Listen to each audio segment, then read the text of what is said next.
मेरा नाम दुआ है। मेरा ताल्लुक सखर से है। हम 4 बहन भाई हैं, 3 बहनें और 1 भाई। जब तक हम पंजाब में थे हमारे हालात बहुत अच्छे थे। बहुत अच्छा वक्त गुजरता था पंजाब में।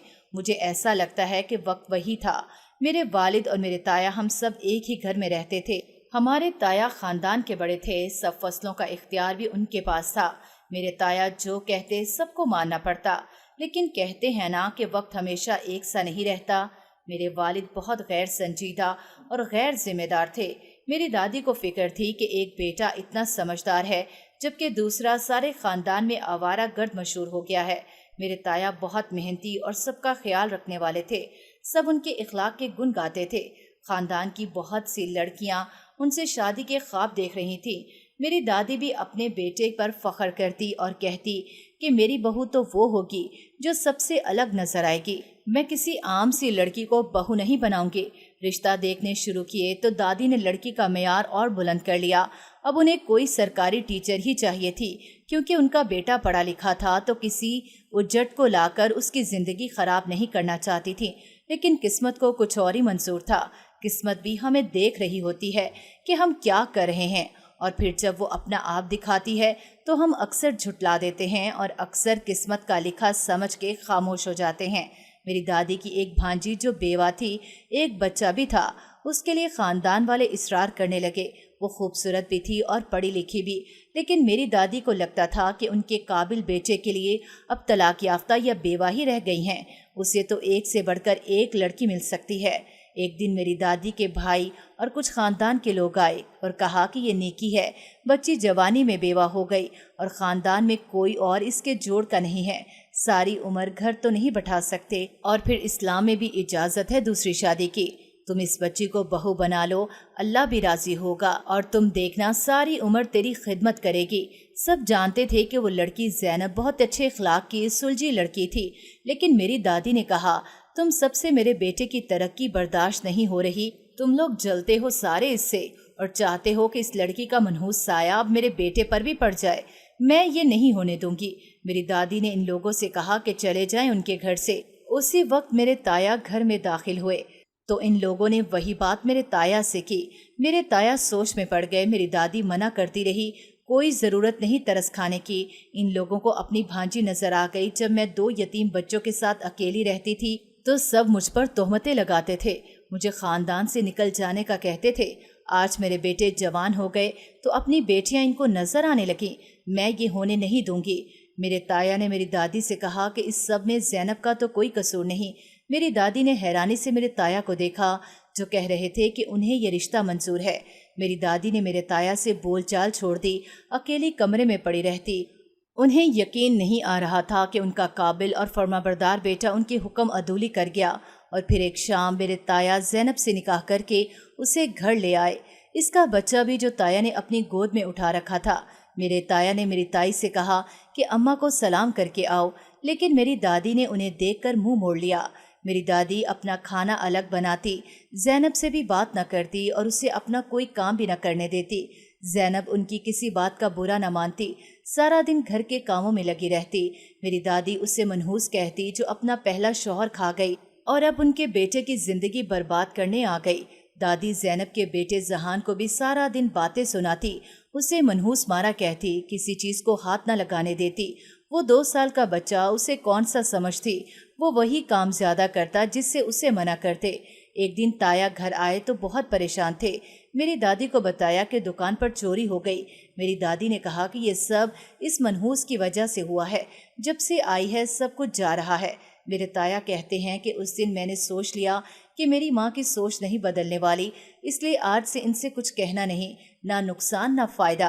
अब ताया ने मेरी दादी से बात करना ही कम कर दी। मेरी दादी मेरे वालिद के लिए रिश्ते ढूंढ रही थी। एक जगह उन्हें लड़की पसंद आ गई और फिर 2 हफ्तों में ही मेरी दादी ने शादी कर दी। उन्हें लड़की इतनी पसंद थी कि वो नहीं चाहती थी कि किसी की बातों में आके ये रिश्ता हाथ से जाए। मेरी दादी मेरी वालदा से बहुत मोहब्बत रखती, हर काम मेरी वालदा से पूछ कर करती। वक्त ऐसे ही गुजर रहा था, लेकिन दादी का रवैया अपनी बड़ी बहू के साथ न बदला, जबकि दोनों बहुएं आपस में अच्छे ताल्लुकात रखती थीं। मेरे ताया की औलाद नहीं थी, ज़ैनब का बेटा था। मेरा ताया कहते कि वही मेरा बेटा भी है।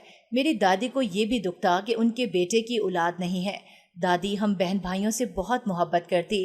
ہمارا ایک ہی بھائی تھا، وہ دادی کا لاڈلا تھا اور میں اپنے تایا تائی کی لاڈلی تھی۔ میرے تایا میری خواہش پوری کرتے، مجھے بھی ایسے لگتا کہ میرے والدین ہی وہ ہیں۔ میں سارا دن تائی کے کمرے میں گھسی رہتی، ان کی کتابیں پڑھتی، وہ میری پڑھائی میں میری مدد کرتی۔ میں نے ایف اے کیا تو میری تائی نے مٹھائی منگوا کر سب کا منہ میٹھا کروایا۔ سب بہت خوش تھے۔ میرا بھائی بھی میٹرک پاس کر گیا تھا۔ میری دوسری چھوٹی دونوں بہنیں بھی پڑھائی میں اچھی تھیں اور یہ سب تایا اور تائی کی وجہ سے تھا۔ وہ ہماری پڑھائی پر خاص توجہ دیتے تھے۔ میرے تایا باقاعدہ مہینے بعد ہم لوگوں کے اسکول چکر لگاتے۔ میرے والد تو گھر پر نہیں ہوتے تھے، ہفتوں بعد لوٹتے۔ انہیں تو یہ بھی نہیں پتا تھا کہ ان کے بچے کس کلاس میں ہیں یا ان کا سارا خرچہ کون کر رہا ہے۔ یہ سب کچھ تائی کی اچھائی کی وجہ سے ممکن تھا۔ اگر وہ میرے تایا کو سب نہ کرنے دیتی تو تایا بھی پیچھے ہٹ جاتے، لیکن وہ خود تو ہمارا ایسے خیال رکھتی جیسے کہ ماں رکھتی ہے۔ ہم بھی انہیں بڑی امی کہتے تھے۔ ہماری ماں نے بھی یہی کہا کہ وہی بڑی ہیں، انہیں ہمیشہ ماں کا درجہ دینا، ہمیشہ ان کی بات ماننا۔ ان کے ہم پہ بہت احسانات ہیں۔ واقعی جو تایا نے کیا وہ کوئی کسی کے لیے نہیں کر سکتا۔ ذہان پڑھنے میں بہت اچھا تھا لیکن بہت مغرور قسم کا شخص تھا۔ ہم سب سے دور ہی رہتا اور پھر ہم بہن بھائیوں سے بڑا ہونے کی وجہ سے اس کا بہت روب تھا۔ ہم بہن بھائی اس سے ڈرتے تھے۔ اس نے تایا کا کاروبار بھی سنبھال رکھا تھا۔ شہر میں تایا کے 3 شاپنگ سینٹر اور یوٹیلیٹی سٹورز تھے، ایک کپڑے کی دکان بھی تھی۔ سب کچھ ذہان ہی دیکھتا تھا۔ ایم اے کے بعد اس نے آرمی میں کوشش کی تھی لیکن اس کا سلیکشن نہیں ہوا تھا۔ تایا نے کہا کہ میں یہ سب نہیں سنبھال سکتا، اپنا کاروبار ہے، یہ سب کچھ دیکھو، نوکری کی کیا ضرورت ہے۔ اب وہ گھر کا کماؤ بیٹا ہونے کی وجہ سے بھی ہم سب پر روب رکھتا تھا۔ پیسے دیتا تو 100 سوال پوچھتا۔ ایک دن میں نے کچھ شاپنگ کرنی تھی، تایا نے کہہ دیا تھا کہ جسے ضرورت ہو وہ ذہان سے پیسے لے لیا کرے۔ میں اس کے کمرے میں گئی۔ اس کا کمرہ ایسا تھا ہمارے 2 کمروں کے برابر تھا۔ میں نے دل ہی دل میں سوچا موجیں ہیں اس بندے کی۔ گھر کا سب سے شاندار کمرہ اس کا، میرے تایا کا کاروبار اس کا، گھر پہ روب اس کا، اور ہم سب تو اس کے غلام ہیں، جو کہے وہی کرنے والے۔ میں سوچ رہی تھی جب وہ مجھے اس طرح بت بنے دیکھ کر میری طرف متوجہ ہوا اور بولا، اگر کمرے پہ ریسرچ ہو گئی ہو تو بتاؤ کس کام سے آئی ہو۔ اور میں حیران تھی کہ اسے کیسے پتا چل جاتا تھا کہ میں کیا سوچ رہی ہوں۔ میں نے کہا کہ میری دوست کی سالگرہ ہے، اسے گفٹ دینا ہے اور اپنے لیے بھی کچھ چیزیں لینی ہیں، پیسے چاہیے۔ کہنے لگا، کوئی ضرورت نہیں کسی کی سالگرہ پہ جانے کی، اب بڑی ہو گئی ہو، ایسے ہی منہ اٹھا کر کسی کے گھر نہیں چل پڑتے، گھر پر رہا کرو اور دوستیاں کم کرو۔ میں نے کہا کہ میں کہیں نہیں جاتی، وہی میری ایک اکلوتی سہیلی ہے، میں اب اس کی سالگرہ پہ بھی نہ جاؤں۔ میں نے کہا، تم کیوں نہیں چھوڑ دیتے اپنے دوست، کیوں دعوتیں کرتے ہو ان کی؟ تب نہیں یاد آتا میرے تایا کا پیسہ کیسے تم اپنے فضول دوستوں میں اڑاتے ہو؟ بولنے کے بعد مجھے احساس ہوا میں بہت زیادہ بول گئی تھی۔ اس کی آنکھیں غصے سے سرخ ہو گئی تھیں۔ مجھے اس سے ڈر آنے لگا۔ میں نے سوچا، دعا بھاگ، نہیں تو یہ تجھے آج زندہ نہیں چھوڑے گا۔ میں الٹے پیروں بھاگنے والی تھی جب اس کی گرجدار آواز آئی۔ میں نے خوف سے اپنی آنکھیں بند کر لیں، جیسے کبوتر بلی کو دیکھ کے آنکھیں بند کر کے سمجھتا ہے کہ بلی چلی گئی، لیکن بلی تو وہیں ہوتی ہے اور ذہان بھی وہیں پر تھا۔ بات سنو، کیا کہا تم نے؟ میرے تایا کا پیسہ اور میرے دوستوں کو کیا کہا تم نے؟ فضول لوگ، لڑکی فضول تم ہو جسے میرے باپ پالتا رہا آج تک۔ تمہارے باپ نے تو تم لوگوں کو کبھی منہ نہیں لگایا۔ مجھے تو کبھی کبھی لگتا ہے کہ اس نے کہیں دوسری شادی کر رکھی ہے، اسے دلچسپی نہیں تم لوگوں سے۔ میرا باپ تم لوگوں کے خرچے پورے کرتا ہے اور تم مجھے باتیں سنا رہی ہو۔ جاؤ بھاگو، کوئی پیسے نہیں۔ خبردار جو آئندہ میرے کمرے میں گھسی تو میں آج ہی ابا سے کہہ کر تم لوگوں کا خرچہ بند کرواتا ہوں۔ ہمارا کھاتے ہو اور ہم پر ہی غوراتے ہو، دفع ہو جاؤ۔ اپنی زندگی میں شاید اتنی شرمندگی میں نے کبھی محسوس نہ کی ہو جتنی اس دن کی تھی۔ میں اپنی ماں کے پاس آئی اور ان سے پوچھا کہ ابا نے آپ سے شادی کی ہی کیوں تھی اگر خرچے پورے نہیں کرنے تھے؟ بچوں کو نہیں پوچھا، بیوی سے کبھی حال تک نہیں پوچھا، آخر باپ اور شوہر ایسے ہوتے ہیں۔ میں نے سوچ لیا تھا اس بار ابا سے تو صاف کہوں گی کہ ہمیں بھی وہاں لے چلیں جہاں پہ وہ رہتے ہیں، ہم آدھی روٹی کھا کر گزارا کر لیں گے، لیکن باپ کے پیسوں کی تو ہوگی۔ میری ماں نے مجھے کہا کہ میں خواہ دل پر لے رہی ہوں۔ شام کو میں تایا اور تائی کے کمرے میں گئی اور ان سے کہا کہ اگر آپ لوگ ہم سے تنگ ہیں تو بتا دیں، ہم لوگ یہاں سے چلے جاتے ہیں، لیکن اس فرعون کو کیوں ہم پر مسلط کر دیا ہے؟ اتنا روب جماتا ہے اپنے پیسوں کا، روب جھاڑتا ہے۔ मेरी ताई हंसने लगी और मुझे अपने पास बुलाया और बोली कि ये घर जितना उसका है उससे ज्यादा तुम लोगों का है, सब कुछ पे तुम लोगों का हक है। वो कौन होता है मेरी बेटी को बातें सुनाने वाला? ताया ने भी कहा कि उसे आने दो, हम उससे पूछते हैं कि क्यों रुलाया मेरी बेटी को। ताया और ताई मेरी हालत पर हंस रहे थे और मुझे और रोना आ रहा था। इस दिन मैं ताई के कमरे में ही सो गई। जब आंख खुली तो देखा कि वो फिरौन भी वहीं पर था और ताई उसे कुछ कह रही थी। मैंने जानबूझ के आंखें बंद कर ली। ताई ने कहा कि क्यों तुम इस पर रोब जमाते हो, बच्ची है। और फिर ये कहना कि तुम लोगों का बाप तुम्हें पूछता नहीं। जहान, ये ताना है और ये ताना तुम दोबारा नहीं दोगे। तुम्हारी परवरिश ऐसी नहीं की मैंने कि तुम किसी बेबस को ताने देते फिरो। अब वो अपनी माँ से माफी मांग रहा था और यही तो वो लम्हा था जो मुझे देखना था। मैं जल्दी से उठी और कहा कि ताई, जिसका दिल दुखाया है उससे भी माफी मांगते हैं, ये भी सिखाएं इसे। ताई हंसने लगी और बोली कि मैं तो सोच रही हूँ तुम दोनों को साथ कर दूं, सारी उम्र लड़ते रहना और मनाते रहना। मेरी बड़ी ख्वाहिश है दुआ कि मेरे बेटे की दुल्हन बने। मैंने हैरत से उन्हें देखा और जहान तो ऐसे उछला था जैसे किसी कीड़े ने काट लिया हो। कहने लगा, माँ जो कहोगी कर दूंगा, मेरी जान भी हाजिर है, लेकिन ये जुल्म मुझ पर मत करना। ताई ने हैरत से उसे देखा और बोली कि बुराई क्या है? कहने लगा, किताब लिख सकता हूँ बुराइयों पे, बताएं पढ़ेंगी? मैंने कहा, मुझे भी इससे शादी का कोई शौक नहीं, ज्यादा मत उछलो। कहने लगा, अम्मा एक बुराई तो मुलाहिजा करें, ये जुबान है जो कैंची की तरह चलती है। मैं पैर पटकती वहां से अपने घर आ गई और सोचा बड़ा कोई हीरो बना फिरता है, मैं खुद इनकार कर दूंगी। मुझे इस जैसे कंजूस से शादी करनी भी नहीं, अगर किसी ने कहा भी तो मैं इनकार कर दूंगी। मेरी दादी की तबीयत अचानक खराब हो गई। उन्हें हार्ट अटैक हुआ था और अस्पताल पहुंचने से पहले ही वो फोत हो गई। मेरे वालिद पता नहीं कहाँ थे, सब जगह उनका पता किया।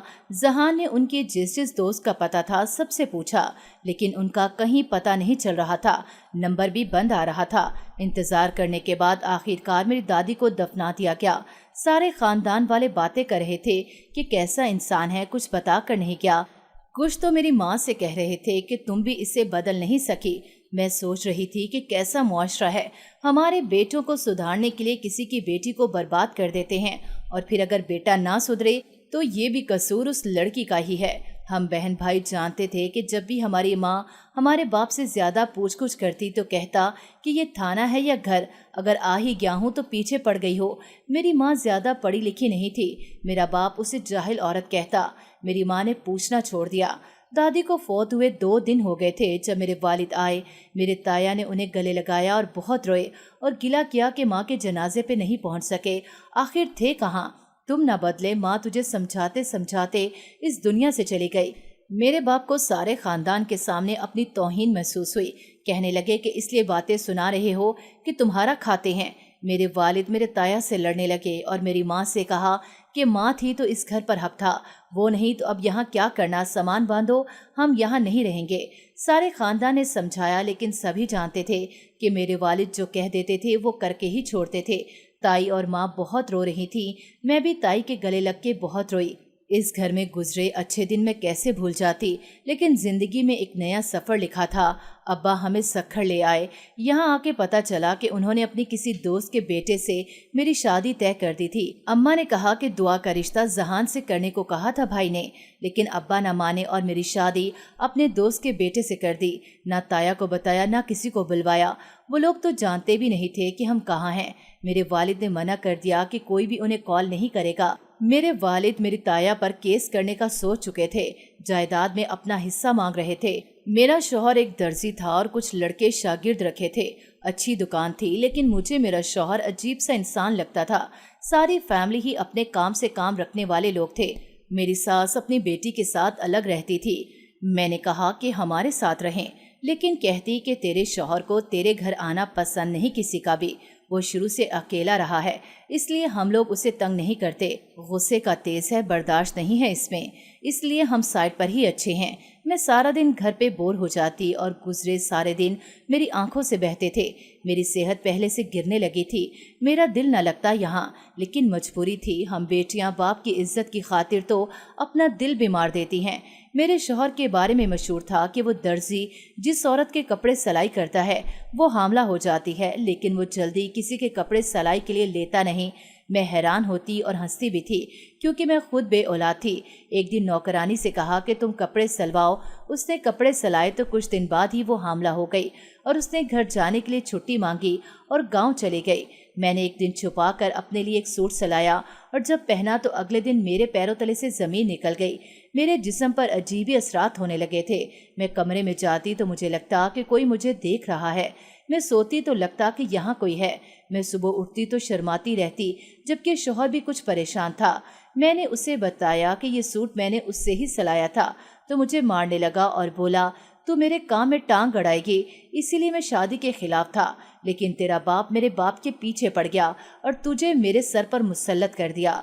मेरे शौहर ने कहा कि अभी के अभी ये कपड़े बदलो। मैं रोती रही और सोचती रही कि आखिर सबके कपड़े सिलाई करता है, अगर मैंने करवा ही लिए तो इतना भड़कने की क्या जरूरत थी। हमारे खानदान में कोई भी औरत पर हाथ नहीं उठाता था, लेकिन मेरे शौहर ने मुझे बहुत मारा था। मैं उससे बदजन हो गई थी। मैंने देखा कि मेरा शौहर जो कपड़े सिलाई करता, रात को उन्हें कमरे में ले जाता और उसके कमरे से कुछ बोलने की आवाज़ें आती थी। एक रात मैं जागती रही और सोचा कि मैं पता लगाऊंगी कि आखिर ये इन कपड़ों को सारी रात करता क्या है। मैंने देखा कि उस रात वो कुछ सूट लिए अपने कमरे में चला गया। मैं पहले ही पर्दे के पीछे छुप गई और ये देखकर मैं हैरान रह गई कि मेरा शौहर मोमबत्तियां जला रहा था और सामने एक शीशा रखा था और अब कुछ अल्फाज पढ़ रहा था। अब इन कपड़ों को सामने फैला लिया और फिर से कोई मंतर पढ़ने लगा। जब इस कमरे में से अजीब सी बू फैल गई, मेरे शौहर ने कच्चा गोश्त सारे कमरे में फैला दिया और खुद भी अब इस शीशे के गिर्द मोमबत्ती लेके चक्कर काट रहा था। और फिर वो मोमबत्ती बुझ गई और वो शीशा अचानक रोशन हुआ, जिसमें एक लड़की कपड़े बदल रही थी। मेरा शौहर ललचाई नजरों से इस लड़की को देख रहा था। मैंने अपने मुंह पर हाथ रख के अपनी चीख को रोका। अब शीशे में वही लड़की बाल खोले लेटी थी और शर्मा रही थी। मेरा शौहर अब मंतर पढ़ रहा था। सारे कमरे में धुआं फैल गया और फिर ये देखकर मेरी आंखें हैरत से फटी की फटी रह गईं। वही कच्चा गोश्त मेरा शौहर खा रहा था और लग रहा था कि वो पागल है। मुझे बहुत खौफ आ रहा था। सुबह नाश्ते पर मैं डर रही थी। मुझे वो शख्स कोई शैतान लग रहा था, लेकिन मुझे वहां से निकलना था और इसके लिए जरूरी था कि मैं उसे शक न होने देती। लेकिन मेरी टांगें उसे देखकर खौफ से कांप रही थी। मेरे लिए खड़ा होना मुश्किल था। मैंने अपनी जिंदगी में ऐसा खौफनाक मंजर नहीं देखा था। मैंने डरते डरते कहा कि मेरी वालदा की तबीयत ठीक नहीं, मुझे घर जाना है 2 दिन के लिए। जाऊं? उसका मूड आज बहुत अच्छा लग रहा था। बात बात पे हंस रहा था। कहने लगा, जाओ चली जाओ, लेकिन जल्दी आ जाना। मैंने देर नहीं की और मैं उसके जाने के बाद ही वहां से घर की तरफ निकल आई। घर आके माँ के गले लग के मैं बहुत रोई और उसे सब बताया तो मेरे बाप ने कहा कि वहां रहना नहीं चाहती तो इसलिए इस शरीफ इंसान पर इल्ज़ाम लगा रही हो। मैंने कहा कि मैं कसम खाने को तैयार हूँ, लेकिन मेरे बाप ने मेरा भरोसा न किया और मेरे शौहर को बुला के शाम को मुझे घर भेज दिया। और वो रात मेरी जिंदगी की सबसे खौफनाक रात थी। मेरे शौहर ने मुझे इस शीशे के सामने बिठा दिया और कहा कि तुझे बहुत शौक है ना मेरी जासूसी का, अब मैं तुझे अपने शैतान को तोहफे में दे दूंगा, वही तुझे सबक सिखाएगा। वैसे भी तुम खूबसूरत हो, उसे सौंप के मैं उससे बहुत से काम करवा सकता हूँ, वो तुम्हें देख के बहुत खुश होगा। मेरा शौहर कमरे में खुशबू छिड़क रहा था और एक तरफ कच्चा गोश्त रखा था। मैं रो रही थी, खौफ से मेरी आवाज़ नहीं निकल रही थी। और जब वो कच्चा गोश्त खाने लगा, मुझे उल्टियाँ शुरू हो गईं। मेरी आंखें खौफ से बाहर निकलने को थी। मेरा जिस्म कांप रहा था और जब वो गोश्त उसने मेरे ऊपर फेंक दिया, मैंने चीख मारी और बेहोश हो गई। मेरी आंख खुली तो मैंने फिर से चीखना शुरू कर दिया कि मुझे बचाओ, वो मुझे मार देगा। मेरी माँ ने मुझे आगे बढ़ के साथ लगा लिया। मैंने देखा कि ताया और ताई भी मौजूद थे। मैं भागकर ताया के गले लग गई। मैं रो रही थी, उन्हें बता रही थी कि वो शख्स शैतान है। ताया ने कहा कि तुम खुद को हल्का न करो मेरी बेटी, शुक्र है कि तुम्हारी माँ ने मुझे फ़ोन कर दिया और मैं और जहान पुलिस को लेके वक्त पे वहाँ पर पहुँच गए। वो जादूगर था जो लड़कियों को अपने शहर में जकड़ लेता था। पुलिस ने उसे गिरफ्तार कर लिया है, तो मत डरो, हम उसे उसके अंजाम तक पहुँचा के रहेंगे। मेरे ताया हम लोगों को वापस ले आए। मैंने तलाक ले ली थी। मेरे ताया ने फिर से अपनी ख्वाहिश का मेरे अब्बा से जिक्र किया तो इस बार वो भी मान गए थे और मेरी शादी जहान से हो गई। वो लड़ता है, गुस्सा भी करता है, लेकिन मेरे ताया ताई मेरी साइड लेते हैं। मैं बहुत खुश हूँ, मेरे अपने मेरे साथ हैं। आज भी नींद में डर जाती हूँ तो जहान कहता है, चुड़ैलें नहीं डरती, तुम चुड़ैल हो जो मेरी जिंदगी में सजा बनकर आ गई हो। डरना तो मुझे चाहिए और तुम डरती हो। الٹی گنگا بہتی ہے ہمارے گھر میں۔ میں اسی وقت تائی کو اس کی شکایتیں لگا کر ڈانٹ پڑواتی ہوں۔ زندگی بہت خوبصورت ہے، آگے بڑھ جانا آسان ہو جاتا ہے اگر آپ کے اپنے ساتھ ہوں۔ ماضی کی تلخ حقیقت بھی تب بھی نہیں ڈرا پاتی اگر اپنے ہمیں بہادر رہنا سکھا دیں۔